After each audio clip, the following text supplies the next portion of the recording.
I love the way my body's moving to the beat.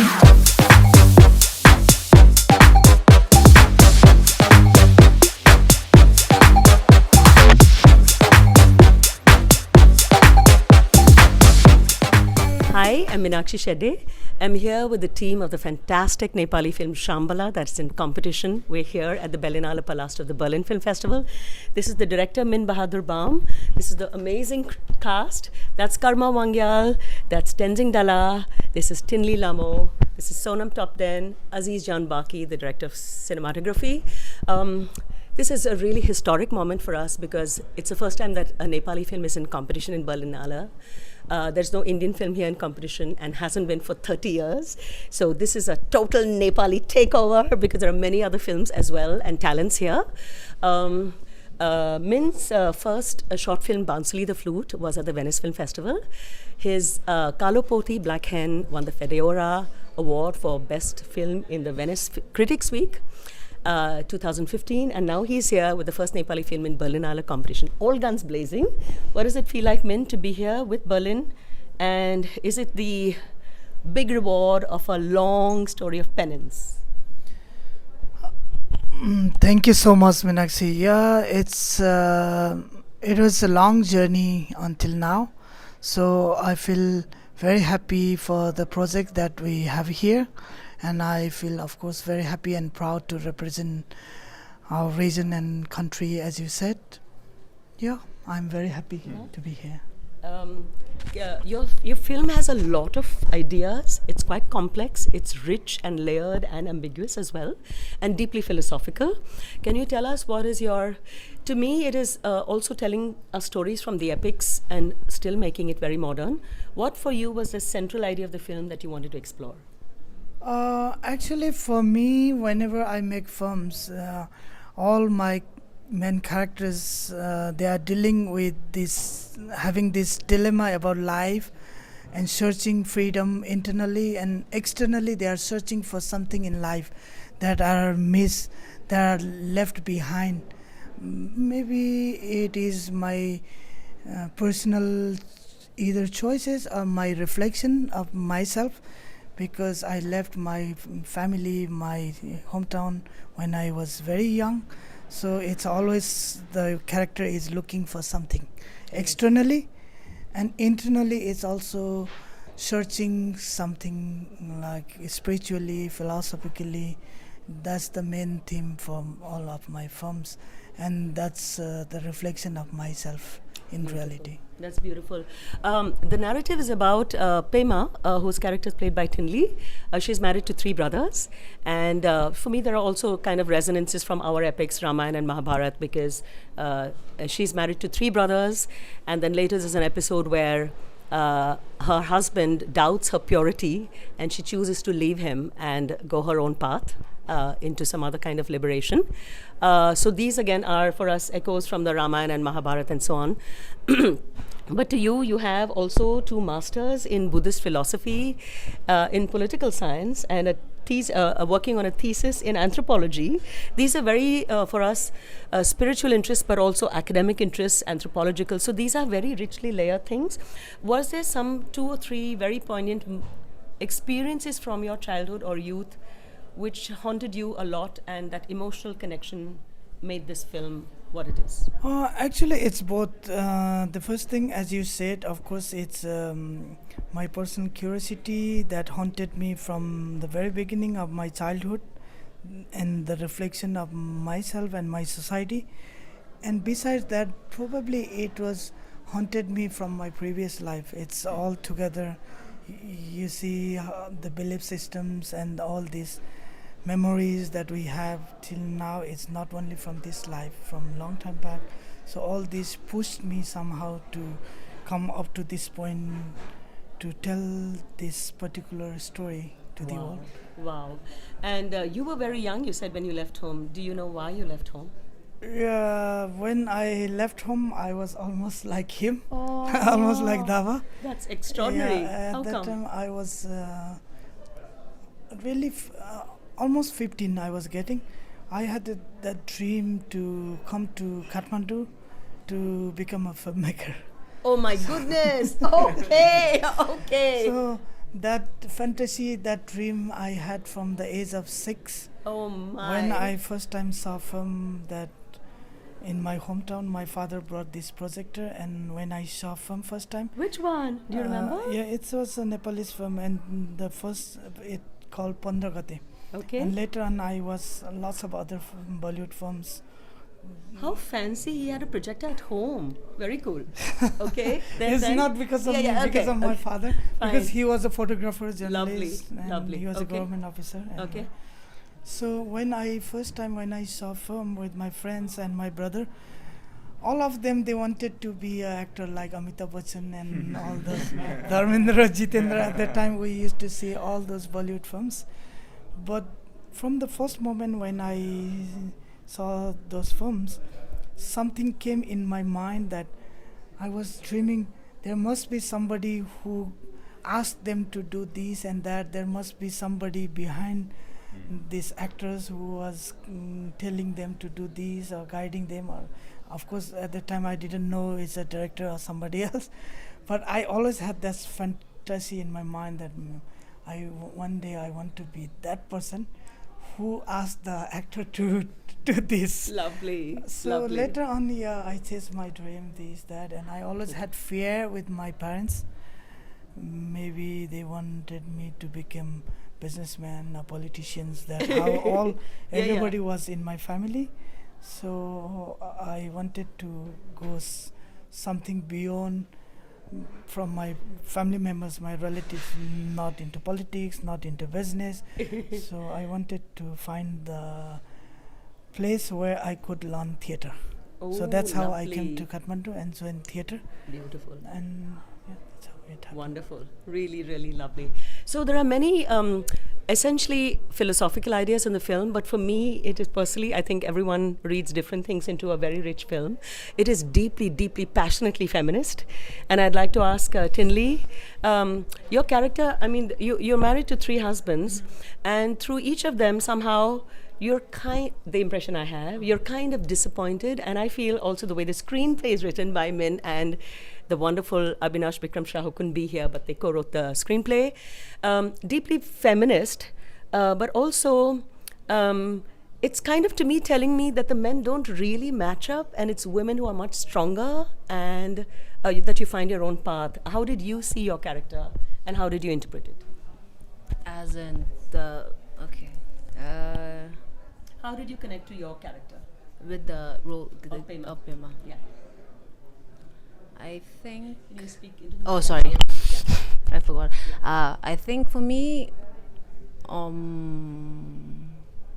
wouldn't rather say like just woman or male, because for me, I think at the end of the day, you are the one who's gonna rely on, right? So it's always nice to have like someone to back you up or any other things, but at the end of the day, when everyone's gone, when everyone's left out, you are left alone with yourself. So I think you have to be the one dealing with everything what's going on, and you have to be strong to to go on. So in that case, I think I wouldn't say I'm like that strong as Pema is, but I try to be, I guess. So yeah, I think that way. Did you get anything out of that? Did you tell us what you got from the workshops? He was talking us of workshops under the stars and so on.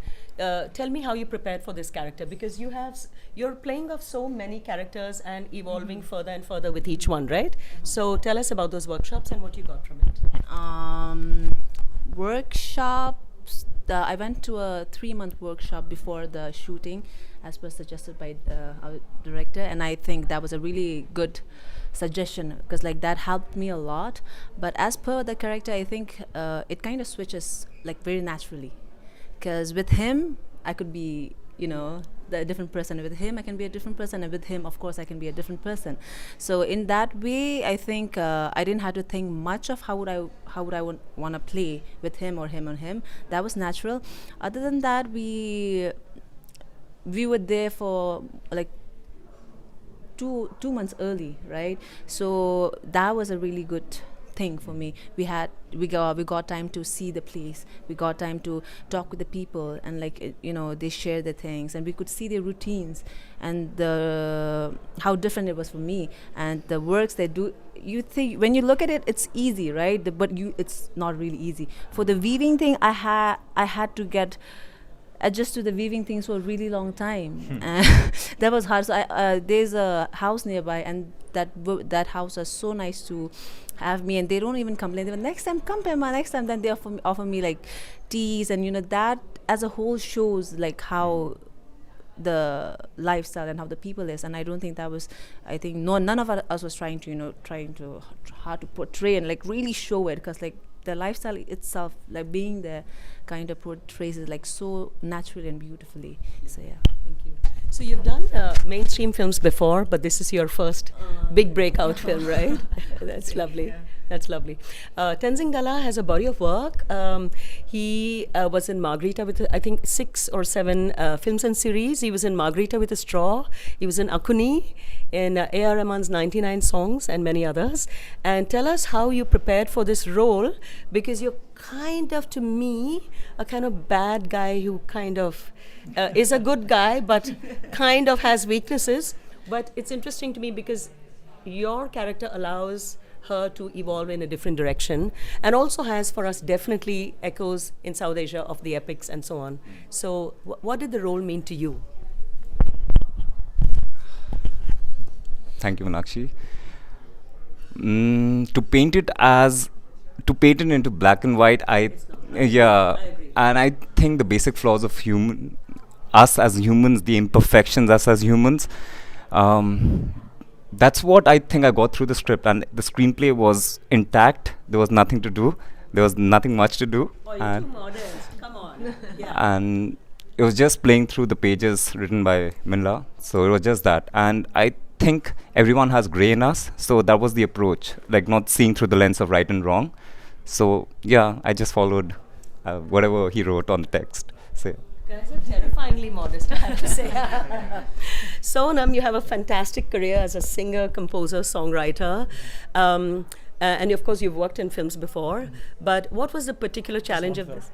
One film, yeah. But this was your big breakout film. Tell us what was for you the biggest challenge, and during the shoot. But also as an actor, because you don't have a huge body of experience, and this is really a demanding one, and it requires you to be very delicately, and I think saying a lot without dialogues, which is one of the strengths of this film. So through your eyes, through body language. So what for you was the big challenge of this film? The biggest challenge was the harsh weather there and the altitude. But luckily we walked all the way up for like 3 days. And that gradually, we were used to the altitude. That was the hardest thing.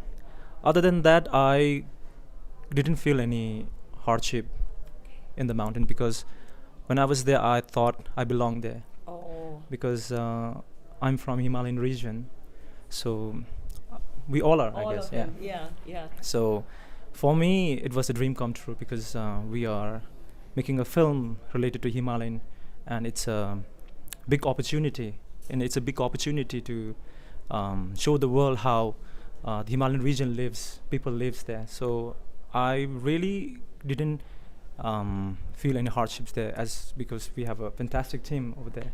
So yeah, that's Lovely. it. He also, of course, very cleverly and beautifully had you sing a song with this instrument, which is so beautiful. It's really gentle and very tender. Aziz Jan Baki, who's otherwise known earlier as Aziz Ambakiev, with this fantastic Silver Bear that he won for Harmony Lessons for Best Artistic Contribution for Cinematography. And he's also known as Shivang, has a whole other life, which we'll come to in a moment. But this is extraordinarily of many, many rich talents in the film. It is very emphatically also a cinematographer's film and very powerful visuals. And it's very rare to see this. I'm not sure. It's 2.39:1 scope kind of format, very wide screen scope. And so we see the majesty of the mountains. We see a lot of close-ups, which I think allow us to get interior into the characters. But I was wondering if among your technical decisions was also something that makes us, a human being, feel very insignificant in the larger landscape. Was that one of the... Were there any non-visual ideas that also came behind your visuals? Yeah, actually, what we see now, yeah. So actually, what we see in the film, I mean, visually, it was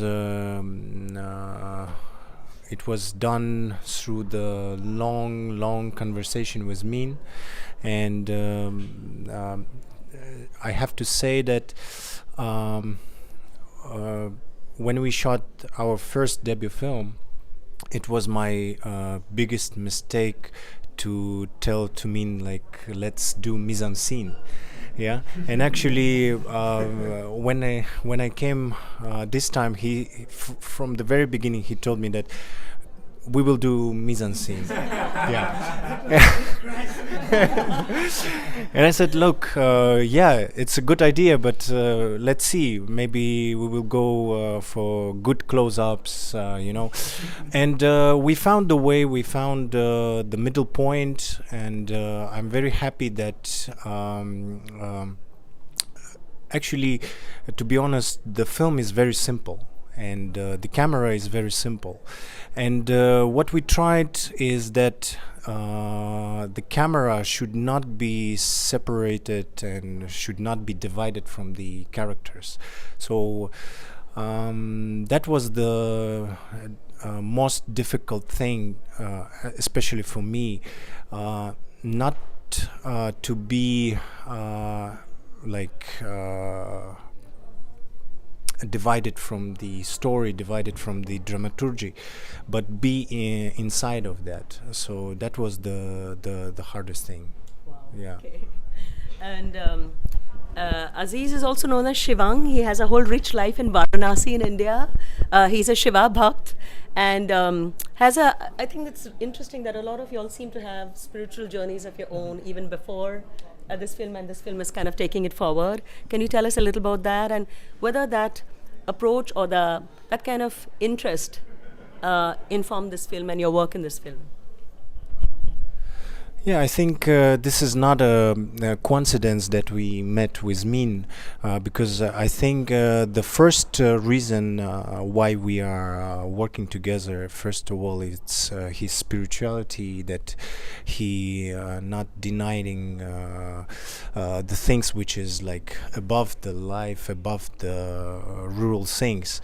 So I think this is the main reason. And what I can say about my other life, if I can say like this, but for me it's just a one life, is that my mother, she was in love with the India and Indian movies, and whole my childhood. He's a Kazakh director of photography. Yeah. Yes, and whole my childhood we were watching with my mother Indian movies, and later on I was in love with Juhi Chawla, now with Alia Bhatt, But this is not the only one reason, but I think I also believe in past lives, and I hope that I was spent many lives in India. So that's why I think these things came natural. So that's why I think that my God is Shiva and Om Namah Shivaya.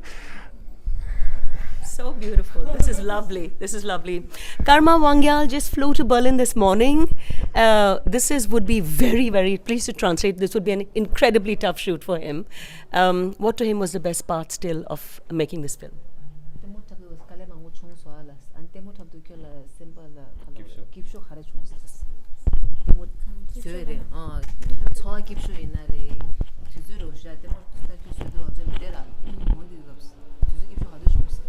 That's Karma Wangyal, who plays an quite important role in the film as well.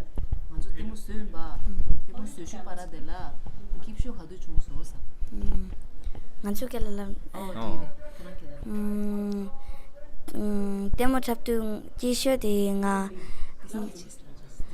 Demo chapter nga Jisho de Nensho nga damdu kapsti shejo. The happiest moment for him was like when he got selected for the character. Oh, lovely. What was the best part of shooting the film? 시도가 깁쇼 가르쳤어. 씬이 나이래 그래. Jisho ta temperamento gives you Remember the scene properly, right? Okay. gives you color satis. The happiest moment during the eating scene. Yes. So lovely. So lovely. So lovely. This is a little bit out of context, but I meant to ask you, Aziz. When doing the visual references or the homework for this film, because there seem to be so many rich things, maybe from Tibetan Thangka, or even there is one scene when Tenzin comes in towards the end. He has a kind of red sash. There's a tight close-up. Somehow it looked to me like a Caravaggio painting. I mean, this might be completely in my head, but the way it was lit and stuff, and the particular colors and very warm tones throughout. Were there things that influenced you deeply in making the visual language for this film?